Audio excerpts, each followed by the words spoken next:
যি শেহতীয়াকৈ ৰাজ্যত বানে সকলো আচলতে বিধ্বস্ত কৰি গৈছিল সমান্তৰালভাৱে যি কৃষি পথাৰসমূহ আছে কৃষি পথাৰসমূহ বিধ্বস্ত হৈ পৰিছে আৰু বৰপেটা জিলাৰ প্ৰধানকৈ যিসমূহ খেতি প্ৰধান এৰিয়া আছে সেইসমূহত বৰ্তমানো কিন্তু যি বানৰ পানী কমা নাই এতিয়াও বৰপেটাত যিহেতু বৰষুণ হৈ আছে পানীসমূহ এতিয়াও যথেষ্ট পানী আছে যাৰ ফলত কৃষকসকলে মূৰে কপালে হাত দিব লগা হৈছে তেওঁলোকে খেতি কৰিবৰ পৰা বঞ্চিত আছে আৰু পূৰ্বেও যি খেতি কৰিছিল এই খেতিসমূহ আচলতে বানত বিধ্বস্ত হৈ পৰিছে আমি বৰ্তমান উপস্থিত আছোঁ বৰপেটাৰ কয়াকুছিৰ এটা প্ৰান্তত আৰু য'ত মোৰ লগত চহা কৃষকসকল আছে আৰু তেওঁলোকৰ পৰা আমি জানিবলৈ বিচাৰিম যে আপোনালোকৰ দেখা গৈছিল যে বিভিন্ন সময়ত আপোনালোকৰ এই অঞ্চলটো কৃষি প্ৰধান অঞ্চল আৰু আপোনালোকে বিভিন্ন সময়ত ইয়াত কৃষি কৰি থাকে কিন্তু এইবাৰ যি বানে আপোনালোকৰ সপোন যি খেতি কৰিছিল সম্পূৰ্ণ বিধ্বস্ত কৰি পেলাইছে এতিয়াও দেখিছোঁ আমি খেতি পথাৰত পানী আছে যাৰ ফলত আপোনালোকে যি খেতি কৰিছিল সেয়াটো গ'লে এতিয়া বৰ্তমানো আপোনালোকে খেতি কৰাৰ বাবে আগবাঢ়িব পৰা নাই কি ক'ব বা চৰকাৰলৈ কি আহ্বান জনাব আসলতে শেহতীয়াভাৱে 15 দিনমানত দুবাৰ বানপানী হৈছে এবাৰৰ বানপানী বহুত বেছি হৈছিল আগৰবাৰ পিছৰবাৰ হৈছে অৱশ্য কিছু কম হৈছে আমাৰ এই অঞ্চল এতিয়া আমি আছোঁ পাকাবাদবাৰী সমষ্টিৰ কয়াকুছিৰ একেবাৰে কাষতে পাকাবাদবাৰী পাকাবাদবাৰী পাথাৰ আছে তাৰপিছত এইফালে কয়াকুছি গাঁও কয়াকুছি পথাৰ আছে আদি কৰি একেবাৰে আপটো বালাপাৰা মানে সৰ্থেবাৰীলৈকে বৃহৎ এলেকা দুবাৰৰ বানপানীয়ে যথেষ্ট পৰিমাণে ক্ষতি হৈছে কৃষকসকলৰ কোনো ধৰণৰ ফসল খেতিৰে লাটেষ্ট যিখিনি শাক চব্জি ইত্যাদি এইবিলাক একো উঠাব পৰা নাই বিক্ৰী কৰিব পৰা নাই কৃষকৰ হানচৰ অৱস্থা আৰু শেহতীয়াভাৱে কঠীয়া পাৰাৰ সময় এইটো সময় আচলতে শালি ধানৰ কঠীয়া পাৰিব কিছুমানে কঠীয়া পাৰিছিল ইতিমধ্যে ধ্বংস হৈ গৈছে নষ্ট হৈ গৈছে গতিকে এই সময়খিনিত চৰকাৰে মই ভাবোঁ যে মণ্ডল বা অন্যান্য যিসকল বিষয় আছে বিষয়বৰ্গকে আদি কৰি তেওঁলোকে এটা এছেছমেণ্ট কৰক বৃহত্তৰ এলেকাত কৃষকসকলৰ কাৰণে সকাহ দিয়া এই আগন্তুক দিনত সাৰ পানীকে আদি কৰি বা কঠীয়া যোগান ধৰাকে আদি কৰি এইখিনি সমস্যা সমাধান কৰাৰ ক্ষেত্ৰত যদি চৰকাৰে ভূমিকা নলয় তেনেহ'লে অহা বছৰটোত আমাৰ কৃষকৰ অৱস্থা এনেকুৱা হ'ব যে একমুঠি ভাত যোগাৰ কৰা যথেষ্ট কষ্টকৰ হ'ব গতিকে আমি কৃষক সমাজৰ কৃষকৰ হৈ ক'ব বিচাৰিছোঁ চৰকাৰক যে তেওঁলোকে য'ত যেনেকুৱা ধৰণৰ বানপানীয়ে ক্ষতি কৰিছে কিছুমান ঘৰ বাৰী ইতিমধ্যে উটুৱাই লৈ গৈছে গৰাখহনীয়াই কিছুমানৰ ঘৰৰ ওপৰত একাঠো পানী এইটো ৰাস্তা আপোনালোকে দেখা পাইছে এই ৰাস্তাৰ ওপৰতে এককাল পানী আছিল এতিয়া এই মাত্ৰ কমিছে এইটো দলংখন আপোনালোকে থিয় দি আছে কি অৱস্থা এই দলঙৰে এই বৃহত্তৰ এলেকাৰ প্ৰায় 20,000 মান মানুহ পাৰ হৈ যায় সমগ্ৰ অঞ্চলতে যথেষ্ট পানী হৈছে কিন্তু বৰ্তমান যি কৃষকৰ হানচৰ অৱস্থা আনহাতে যদি চাব যায় বজাৰত কিন্তু যথেষ্ট মূল্য বৃদ্ধি হৈছে মই সেই কথাতে ক'ব বিচাৰিছিলোঁ যে কোনো ধৰণৰ কৃষকে পথাৰৰ পৰা শাক চব্জি উঠাব পৰা নাই গতিকে অটোমেটিক কয়াকুছি বজাৰত বা আমাৰ বৰপেটা জিলাত শাক চব্জিৰ যথেষ্ট দাম যি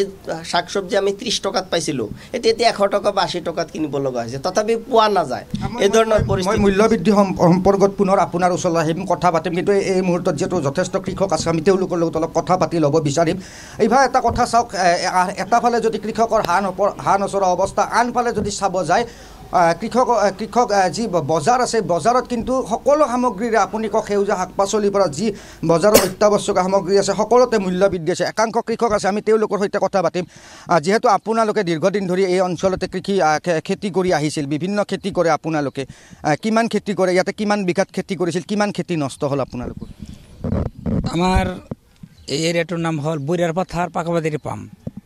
বৈৰা পথাৰ পাকাবাদী পামত মোটামুটি মিনিমাম 4,000 বিঘামান খেতি হয় সকলো খেতিয়কসকলে মিনিমাম 4,000 বিঘা গতিকে কমপ্লিট খেতি নষ্ট হৈ গৈছে বানপানীত গতিকে চব্জিটো প্ৰথম পানীতে শেষ এতিয়া চব্জিৰ দামটো জানেই 100 টকাৰ তলত চব্জি নাই আৰু মূল কথা হ'ল আমাৰ এই PWDৰ পৰা যিটো ৰাস্তা এই ৰাস্তা দি 4-5টা গাঁৱৰ মানুহ যায় যেনে পাকাবাদীৰ পাথাৰ পাকাবাদী পাম মৰিচা গাঁও মৰিচা পাথাৰ 5-6টা গ্ৰামৰ মানুহ আমাৰ এই ৰাস্তাত অহা যোৱা কৰে দলঙৰ কাৰণে এটা মানুহ ইভাগে দি অহা যোৱা কৰিব নোৱাৰে সেই প্ৰসংগত আমি যাম সেই প্ৰসংগত যাম দলঙৰ প্ৰসংগত যাম কিন্তু বৰ্তমান যিহেতু কৃষকৰ হানপৰা অৱস্থা আমি খেতি পথাৰৰ কথা কিছু জানিব বিচাৰিছোঁ যিহেতু আপোনালোকে খেতি কৰি আছিল এতিয়া যিসমূহ খেতি কৰিছিল সেইসমূহতো বানত বিধ্বস্ত হৈ গ'ল কমপ্লিট বিধ্বস্ত হৈ গৈছে আৰু যি কঠীয়া পৰাৰ সময় কঠীয়া পাৰিছিল সেয়াও শেষ হৈ গ'ল গতিকে কঠীয়া পৰাৰ সময় আৰু আমাৰ ইয়াতে নাহেই বিদেশৰ পৰা কিনি আনি ইয়াত আমি ৰুব পাৰিম যদি পানী কমে আৰু যদি নকমে এনেকৈ হৈয়ে থাকে নহ'বই কি ক'ব ক'ত খেতি কৰিছিল আপোনালোকে মই পাকাবাদী পামত কৰিছিলোঁ এই বৈৰা পথাৰত কৰিছিলোঁ সমগ্ৰ খেতি সকলো নষ্ট হৈ গৈছে ধান খেতি এই শাক চব্জি খেতি পাঠা খেতি যিখিনি কৰিছিল গোটেই মাকে শেষ হৈ গৈছে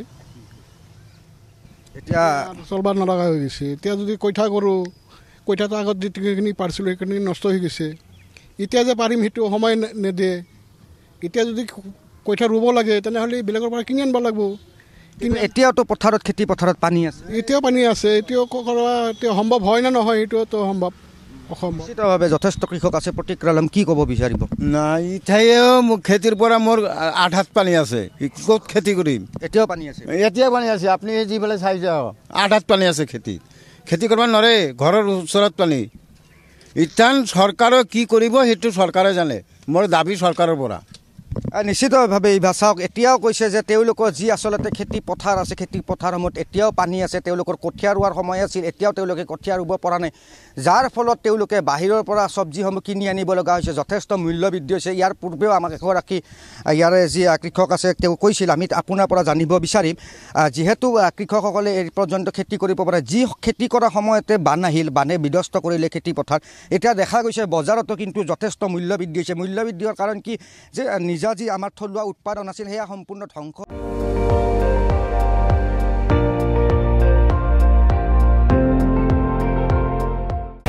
আপুনি চাই আছে ND24 সৰ্বশ্ৰেষ্ঠ নহয় সৰ্বোত্তমৰ দৌৰ